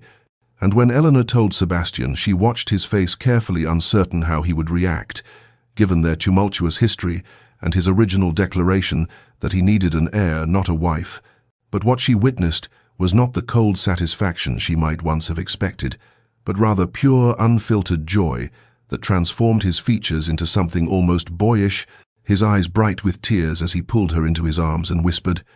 "Eleanor, my love, this is the most precious gift." And then immediately his joy gave way to tender concern as he pulled back to look at her with sudden anxiety, asking if she felt well, if she needed to sit down, if the physician had given specific instructions about her care. And Eleanor laughed softly at this dramatic shift from passionate embrace to worried hovering, finding his sudden protectiveness endearing rather than suffocating. And in the weeks that followed, Sebastian became almost comically attentive to Eleanor's every need, insisting she rest more often than necessary, bringing her cushions when she sat in the library, personally selecting the finest foods for her meals, and consulting with the cook about proper nutrition for expectant mothers. And Eleanor watched this man, who had once been so determinedly cold, now fussing over her with such obvious devotion that she sometimes had to hide her smile behind her hand. And they spent long evenings in the nursery that had stood empty and unused since Sebastian's own childhood, working together to transform it from a dusty, forgotten room into a warm, welcoming space filled with light and hope. And as they selected fabrics for curtains and discussed where the cradle should be placed, they also spoke about names, Sebastian favoring Catherine for a girl after his mother, while Eleanor suggested strong classic names for a boy. And during one particularly tender moment, as they sat together on the floor of the half-finished nursery, surrounded by swatches of fabric and paint samples, Sebastian confessed his deepest fear, saying, "What if I become my father? What if I fail our child the way he failed me? What if I do not know how to show love because I was never shown it myself?" And Eleanor took his face in her hands and looked into his eyes with such certainty that he could not doubt her as she said, "You have already proven yourself capable of extraordinary change. You chose love when it would have been easier to remain closed. You broke down walls built over a lifetime, and that same courage will make you a wonderful father." And Sebastian seemed to draw strength from her words, from her unwavering faith in him. And one evening, as the sun set beyond the nursery windows, painting the room in shades of amber and rose, Sebastian knelt beside Eleanor's chair and placed his hand gently on her growing belly, and he began to speak softly to their unborn child, making promises about the home they would create together, about bedtime stories and patient guidance and unconditional love, about never making their child feel that emotions were weakness or that affection must be earned. And Eleanor watched through tears as this man, who had once declared he needed an heir, not a wife, now whispered to their baby about how wanted and cherished they would be, how their mother was the bravest, strongest woman in the world, and their father would spend every day trying to be worthy of the family he had been given. And the contrast between Sebastian then and Sebastian now was so profound that Eleanor felt her heart might burst with the weight of her love for him. And as autumn deepened toward winter, and Eleanor's belly grew round with their child, Sebastian remained constantly at her side, reading to her from her favorite books, walking with her through the gardens when the physician said gentle exercise was beneficial, holding her through moments of discomfort with such tenderness that she sometimes wept simply from the overwhelming feeling of being so completely loved and protected, and the entire estate seemed to share in their joy. As servants smiled to see the Duke so transformed, so devoted, so utterly besotted with his wife and their coming child, and Eleanor knew with absolute certainty that whatever challenges lay ahead, they would face them together as true partners, as lovers, as the family they had fought so hard to become. The pregnancy progressed through winter and into early spring, with Eleanor growing more radiant despite the physical discomforts, and Sebastian remained steadfastly at her side, refusing to travel for business or attend social events that would take him away from her for more than a few hours, and he read to her each evening from her favorite novels, while she reclined against pillows he had arranged with meticulous care, and he personally consulted with the cook about preparing dishes that might ease her occasional nausea or satisfy her changing appetites, bringing her candied ginger when mornings were difficult and fresh strawberries when she craved something sweet, and the estate staff watched this transformation with wonder, speaking among themselves about how the fearsome Duke had become the most devoted husband any of them had ever witnessed, and old friends who visited barely recognized the warm, attentive man Sebastian had become, Lord Pemberton remarking to his wife that he had known Sebastian since childhood and never imagined him capable of such tenderness. And one mild April evening, when Eleanor was in her 8th month and moving more slowly with the weight of their child, she stood at the nursery window, watching the sunset paint the sky in shades of rose and gold,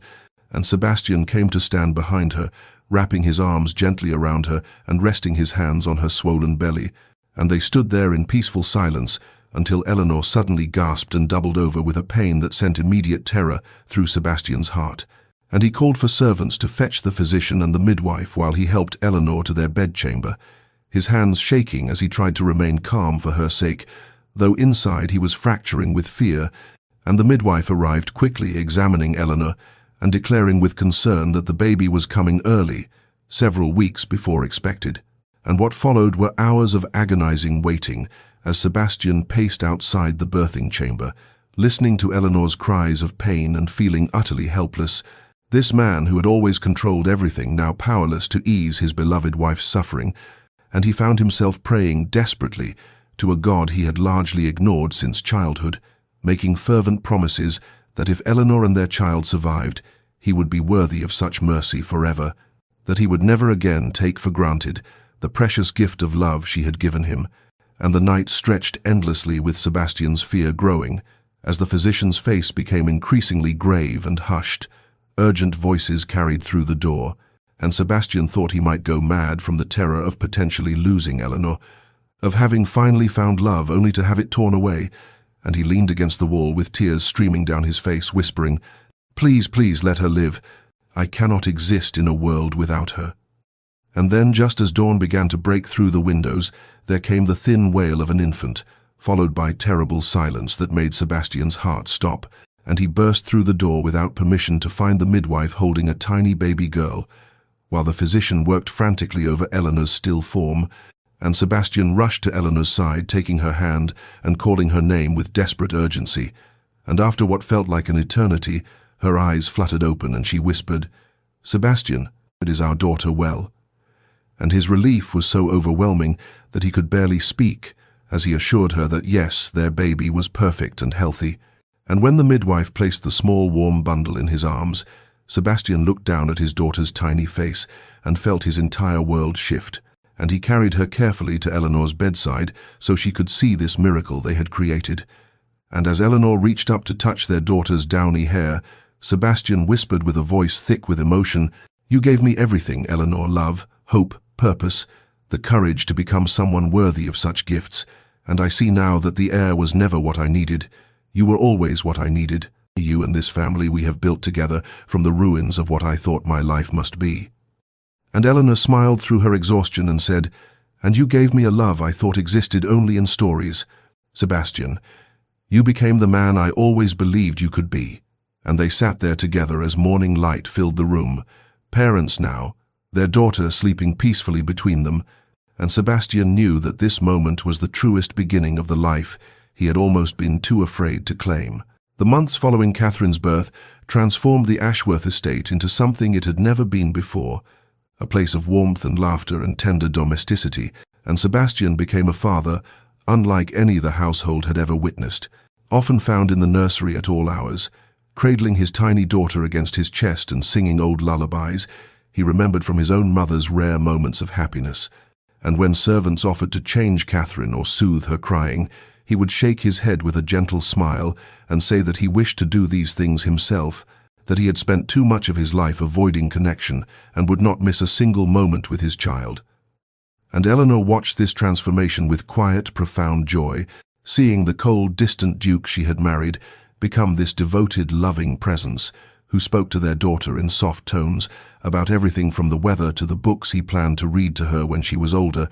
and they named her Catherine after Sebastian's mother, in a christening ceremony that became far more than a religious observance, but rather a celebration of new beginnings and second chances, and Sebastian stood before their gathered friends and family, holding his daughter with such obvious love as he gave a speech that brought tears to many eyes, thanking Eleanor publicly for saving him from the half-life he had been living, for teaching him that true strength lay not in walls and distance but in vulnerability and openness,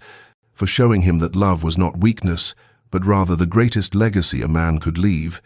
And as he spoke, Eleanor saw several guests dabbing at their eyes, while others smiled with genuine warmth at this couple who had somehow found their way from a cold arrangement to this deep, abiding partnership. And when Sebastian finished speaking, he looked directly at Eleanor across the room, and the understanding that passed between them needed no words, a shared acknowledgement of how far they had traveled together, and how grateful they both were to have persevered through the darkness to reach this light.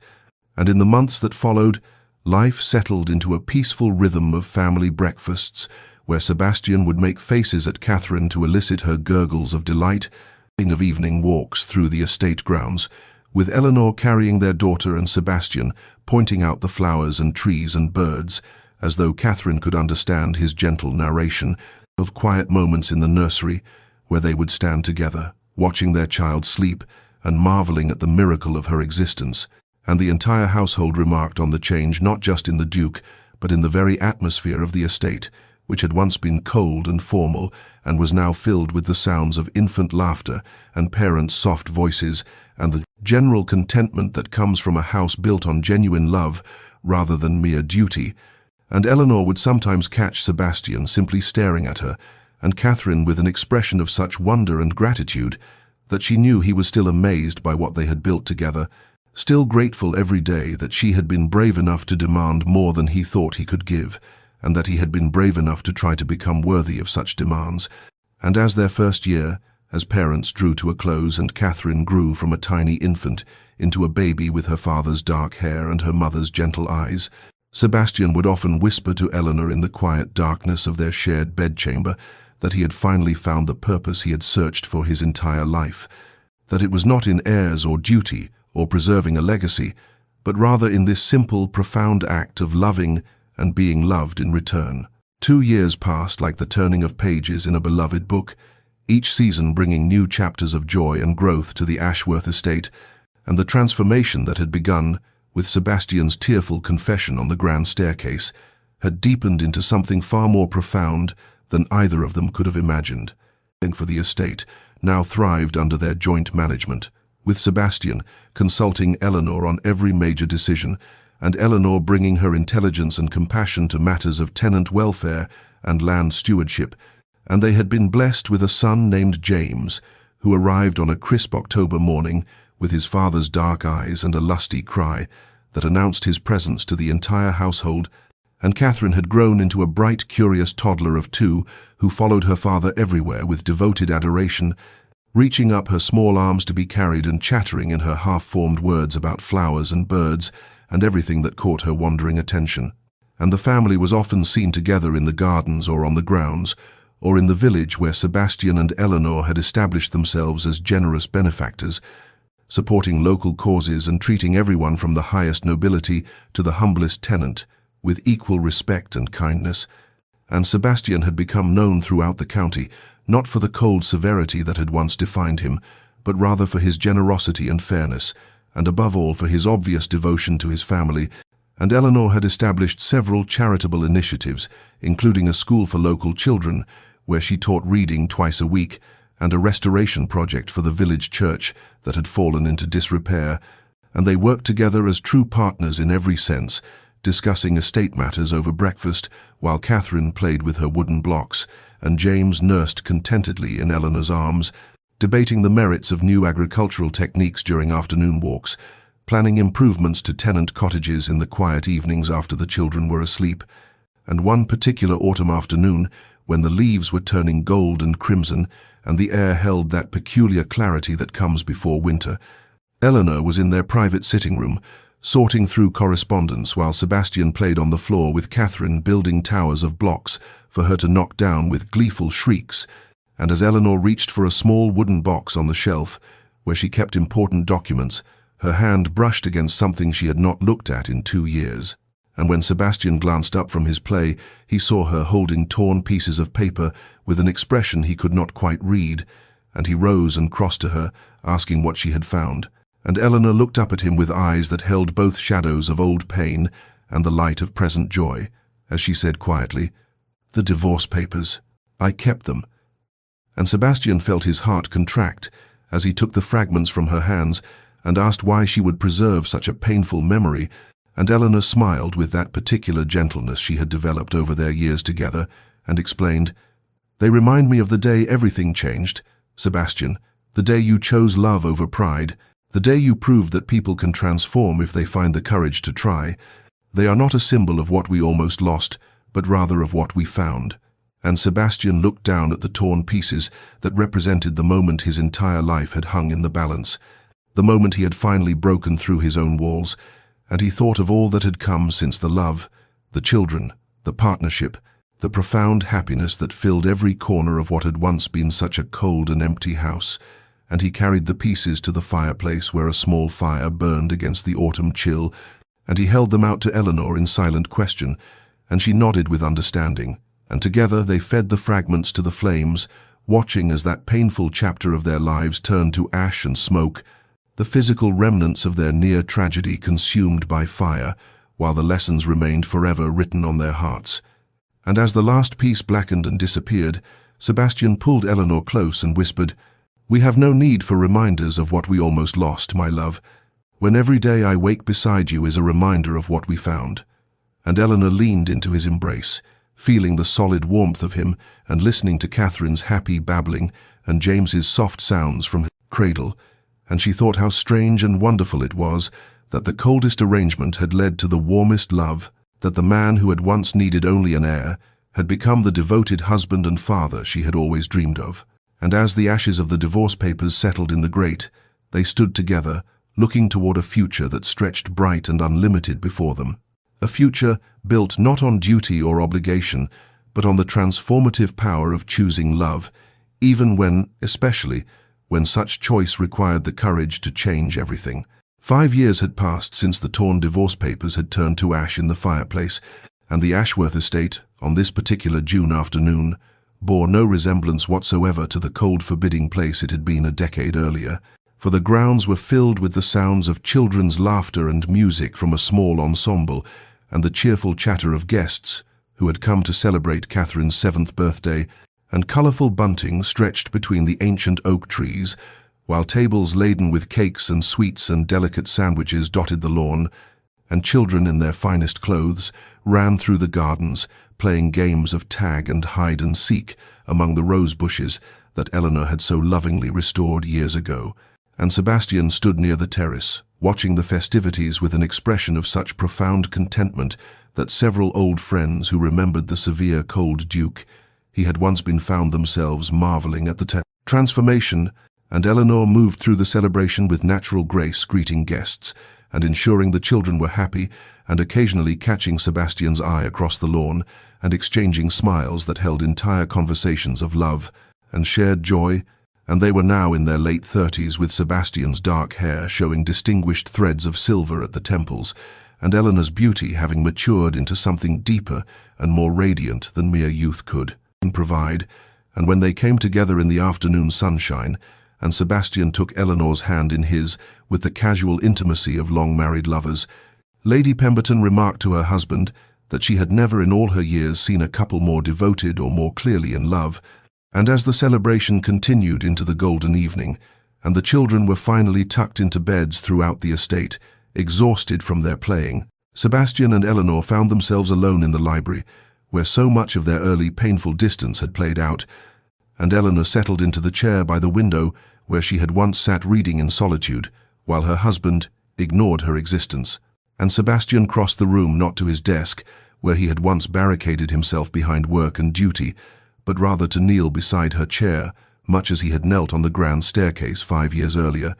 and from his pocket he drew a small velvet box, which he opened to reveal a ring of extraordinary beauty. Diamonds and sapphires set in gold that caught the lamplight and scattered it in brilliant fragments. And Eleanor looked from the ring to Sebastian's face with questioning eyes, and he took her left hand gently and looked at the simple band she still wore, the cold obligatory ring he had given her on their wedding day, which she had never removed, despite its lack of sentiment. And Sebastian said quietly, his voice rough with emotion, "Marry me again, Eleanor, not for heirs or duty or family obligation, but for love. Let me vow again, this time with my whole heart, and let this ring replace that cold symbol of what we began with. Let it represent what we have become." And Eleanor felt tears spring to her eyes as she looked at this man who had travelled so far from the icebound duke who had once declared he needed an heir, not a wife. And she whispered yes through her tears, and Sebastian slipped the new ring onto her finger beside the old one, and then gently removed that first ring, that reminder of coldness and duty, and he held it for a moment before setting it aside, and Eleanor looked at her hand adorned now with this beautiful declaration of love, and she pulled Sebastian up from his kneeling position into her arms, and they held each other in the quiet library, surrounded by books and memories both painful and precious, and Sebastian murmured against her hair, "You have given me everything, my love, a life worth living, children who will never know the coldness I knew, a purpose beyond mere duty." And Eleanor drew back to look into his face and said softly, "And you gave me the courage to demand my worth, to believe that transformation is possible, to trust that love can bloom even in the coldest soil." And they sat together as the night deepened outside the windows, planning a quiet vow renewal ceremony, dreaming of the years ahead, and grateful beyond measure for the path that had led them from such darkness into this profound and abiding light. They held the vow renewal ceremony on a perfect September morning, when the light fell through the stained glass windows of the estate's small chapel in shafts of ruby and sapphire and gold, and the intimate space held only their children and their closest friends, perhaps 20 souls in total, who had witnessed some portion of their remarkable journey from cold arrangement to profound love. And Catherine, at 7 years old, stood as her mother's attendant, wearing a dress of pale blue silk and holding a small bouquet of roses from the garden her father had restored for her grandmother's memory. And James, at 5, stood solemnly beside his father, trying to mirror Sebastian's posture, and failing only because he could not contain his excited squirming. And when Eleanor entered the chapel on the arm of her own father, who had travelled from the family estate for this occasion, she wore not white but a gown of deep burgundy that brought out the warmth in her complexion and made her look like something between an autumn sunset and a fine wine.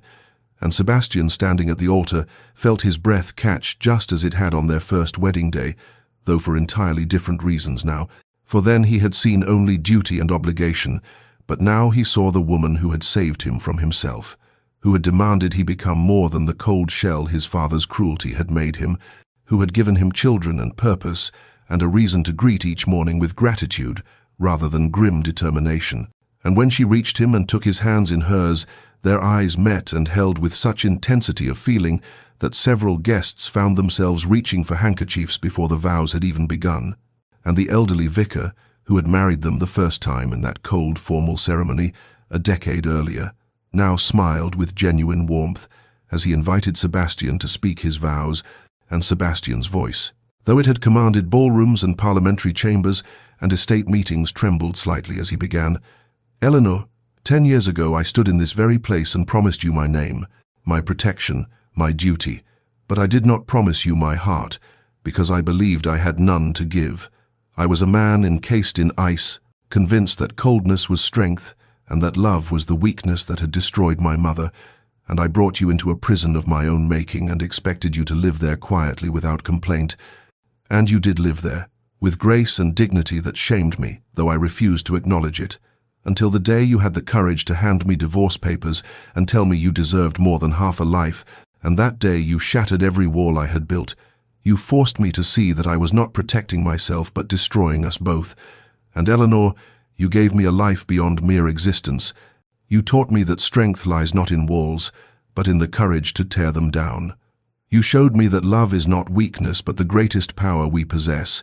and you have given me children who will never know the coldness I knew, who will grow up understanding that vulnerability is brave and that choosing love, even when it terrifies you, is the most important choice anyone can make. And so today I vow to you, not from duty but from devotion, not because I need an heir, but because I need you. I need your laugh and your wisdom and your patience and your fire. I vow to spend every remaining day of my life proving myself worthy of the second chance you gave me. I vow to love you, not just in the easy moments, but in the difficult ones, and to choose you every day, as you chose to give me another opportunity when you had every right to walk away. And I vow to our children, and to God, and to everyone here that you will never again doubt your worth or my devotion, for you are everything, my love, my partner, my salvation. And by the time he finished, there were tears streaming down Eleanor's face, and half the guests were weeping openly, including the vicar himself, and Eleanor gathered herself and spoke her own vows with a voice that rang clear and strong through the chapel.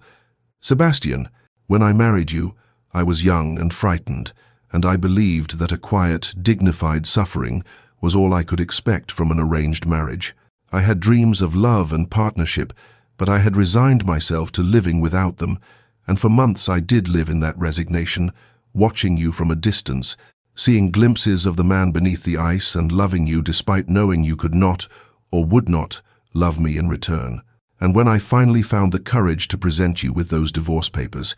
it was not because I had stopped loving you, but because I loved myself enough to know I deserved more, and you gave me more. Sebastian, you became more. You found the courage to break yourself open and show me the wounded heart you had protected for so long, and you have spent every day since then proving that transformation is possible, that people can change if they want to badly enough, and you have given me a partnership I never dreamed possible, a love that grows deeper with each passing year, children who are the most precious gifts of our union, and a life filled with purpose and joy, and the kind of peace that comes only from being truly known and truly loved. And so I vow to you today what I have vowed in my heart for years now. I vow to walk beside you through whatever years we are granted, to love you in sunshine and in storm, to be your partner in all things, to remind you when old fears surface that you are not the cold duke anymore, but the warm, devoted man you chose to become. And I vow to our children that they will always see in us an example of love that endures, because both people choose it daily. And Sebastian, my love, I vow that I will never stop being grateful that you tore up those papers and chose us, chose this, chose love. And when the vicar pronounced them renewed in their vows, Sebastian pulled Eleanor into his arms and kissed her with such passion and tenderness combined that young Catherine giggled and James made a face of childish disgust that made the guests laugh through their tears. And afterwards there was a small celebration in the estate's drawing room, where their children presented them with drawings they had made. Catherine's showing the family and the garden with remarkable detail for her age, James's a more abstract representation that nonetheless clearly depicted 4 figures holding hands, and Sebastian held Eleanor close throughout the afternoon, whispering promises in her ear about the years to come, about growing old together, about watching their children grow and perhaps welcoming more children if they were so blessed, about the legacy of love they would build together. And that night when the guests had departed and the children were asleep and the house had settled into quiet, Sebastian and Eleanor sat in the library where so much of their story had unfolded,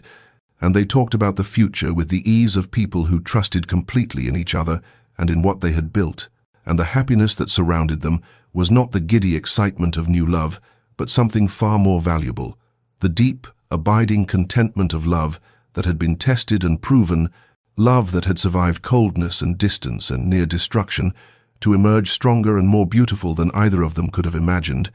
And as the fire burned low and the candles guttered, they made their way upstairs together, hand in hand, to the chambers they now shared, and Eleanor looked at the new ring on her finger beside the simple band she had chosen to keep wearing as well, and she thought how perfectly it symbolized their journey, The cold beginning and the warm transformation, both part of their story, both necessary to bring them to this moment of complete and perfect love. 10 years had passed since the torn divorce papers had scattered across the study floor like snow, and the transformation of both the Duke of Ashworth and his estate had become the stuff of local legend, whispered about in village taverns and discussed in London drawing rooms as proof that even the coldest heart could thaw if given reason enough. And on this particular evening in late September, as golden light slanted across the grounds, Catherine stood at the edge of the gardens at 17 years old, a young woman of remarkable grace and intelligence who carried her mother's quiet dignity and her father's sharp mind, preparing to leave for her first term at a ladies' academy, where she would study literature and philosophy, much as her mother had once done in lonely solitude. And James at 15 moved through the estate, with the thoughtful deliberation of a boy becoming a man, already showing interest in estate management and often found in deep discussion with his father about tenant welfare and agricultural improvements. And in the nursery, 2 younger children, Margaret aged 6 and William aged 4, filled the rooms with laughter and the kind of chaos that would have horrified the cold Duke Sebastian had once been. But that now made him smile with deep contentment, and Sebastian himself at 47 had silver threaded liberally through his dark hair and lines around his eyes that came from years of smiling rather than frowning, and he moved through the world with a warmth that still surprised those who had known him in his icebound years. And Eleanor at 44 had grown, if anything, more beautiful with time, her face showing the gentle marks of a life well lived and deeply loved,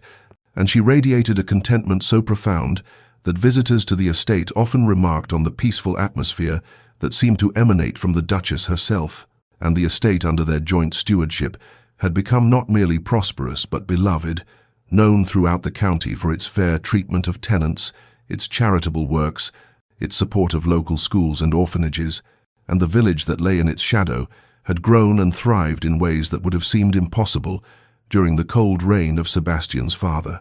And on this anniversary evening, 15 years to the day since their first cold wedding, Sebastian and Eleanor walked together through the restored garden where his mother's roses bloomed in profusion, their hands intertwined with the casual intimacy of long partnership, and they moved in comfortable silence for a time, simply being together as they had learned to be over years of patient work and deep commitment, until they reached the stone bench beneath the old oak tree where they often sat in the evenings,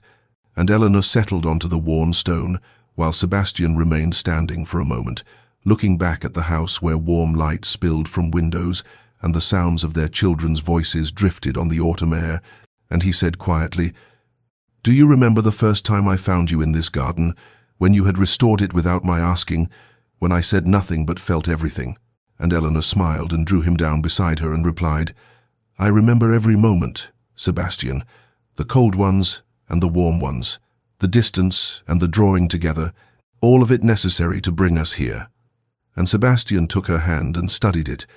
the new ring he had given her 5 years ago, gleaming beside the simple band she had never removed, despite its origins in obligation rather than love. And he said with the vulnerability that had become natural to him over years of practice, "Thank you for refusing to give up on me, for having the courage to hand me those papers and demand I become more than the shell I had made of myself, and for teaching me that true strength lies not in walls but in the courage to tear them down." And Eleanor leaned her head against his shoulder and said softly, "And thank you for being brave enough to break and to let yourself feel. To choose love when every instinct your father had beaten into you told you it was weakness." And they sat together as the sun sank lower and painted the sky in shades of amber and rose, and Sebastian said almost to himself, "I needed an heir, I thought. That was all I needed. But what I needed was you. What I needed was to learn that love is not the death of strength, but its very foundation." And Eleanor lifted her head to look at him and said, "The pain was necessary, wasn't it? We could not have this depth of joy without first knowing that depth of sorrow." And Sebastian nodded and pulled her closer, and they sat in the gathering dusk, watching as stars began to appear one by one in the darkening sky. And from the house they heard Catherine calling for them that dinner was ready, her voice carrying the same musical quality her mother's had. And they rose together and walked hand in hand back toward the warm light and the laughter and the life they had built together from the ashes of a cold arrangement, completely at peace with the journey that had brought them from strangers to soulmates, from duty to devotion, from ice to this profound and abiding warmth. The years continued their steady march forward, and when Sebastian reached his 68th year and Eleanor her 60th, the Duke and Duchess of Ashworth had become something of a legend not merely in their county but throughout England, spoken of in parlours and at social gatherings as the couple who had transformed a cold arranged marriage into a love story that had endured and deepened across decades, and the estate that had once been known for its forbidding atmosphere and cold duke now radiated warmth from every window and garden path. And on a particular autumn afternoon, when golden light slanted through the library windows in the way it had for 50 years, Sebastian and Eleanor sat in their favourite chairs, surrounded by an abundance of grandchildren, ranging from Catherine's eldest daughter of 16 to James's youngest son of barely 3 years, and the children climbed over their grandparents with the easy affection of those who had never known coldness or distance, and Catherine herself, now a woman of 35 with her mother's grace and her father's sharp intelligence, sat nearby with her husband, watching her parents with a smile that held deep gratitude for the example they had set, and James at 33 managed the estate with the same fairness and warmth his father had learned to show, and Margaret and William, both married now with families of their own and had chosen their spouses for love, having witnessed firsthand what such love could create, and the library shelves held not only the ancient volumes that had been there in Sebastian's cold years, but also newer books, children's books, journals filled with family history and stories, and on one particular shelf in a place of honor sat a wooden box that held the torn fragments of divorce papers that had never been signed, papers that had become family legend. The moment when everything changed, when a duke chose love over pride, and a duchess chose to give him the chance to prove his transformation,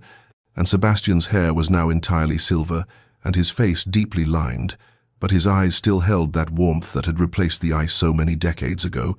and Eleanor's beauty had only deepened with age, her face showing the gentle marks of a life filled with laughter and love and purpose. And as the afternoon wore on, and the grandchildren were called away by their parents for various activities, Sebastian and Eleanor found themselves alone in the library once more, and they looked at each other across the space that separated their chairs, and something passed between them, some communication that needed no words after 46 years of marriage, and Sebastian rose with the careful movements of age and crossed to Eleanor's chair and extended his hand, and she took it and rose, and together they walked to the window that overlooked the gardens where his mother's roses still bloomed and where they had spent countless hours over the decades. And Sebastian said quietly, "We built something beautiful, didn't we, from the ashes of that cold beginning?"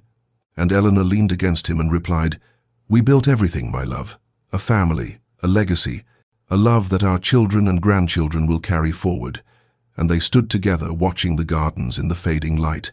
and then the scene seemed to shift, to pull back, to release them to their private peace, and a voice emerged as if speaking directly to those who had witnessed their story, saying, "Dear listener, you have walked with Sebastian and Eleanor through their journey from ice to warmth, from duty to devotion, from a marriage that existed only in name, to a love that transformed not only two hearts, but generations that followed. And their story teaches us that sometimes the greatest love stories begin in the coldest of circumstances, that true change requires courage from both hearts, one to demand their worth and refuse to settle for half-love, another to recognize that worth and be brave enough to break down walls that seemed impenetrable. And may you remember as you go about your own life that it is never too late to choose love over pride, never too late to fall to your knees and admit you were wrong, never too late to tear up the papers that would end your chance at happiness, and instead fight for the love you nearly destroyed, through fear, and may you have the strength to know your value and never accept less than you deserve. May you find someone brave enough to choose growth over comfort, vulnerable enough to show you their wounds, committed enough to prove their transformation through patient daily acts of love, and may you build your own legacy, not of coldness and duty, but of warmth and devotion, and the kind of love that endures through decades and teaches the next generation what is truly possible when two people choose each other every day. And as Sebastian and Eleanor spend their final years in the peace they earned through pain and patience and courage,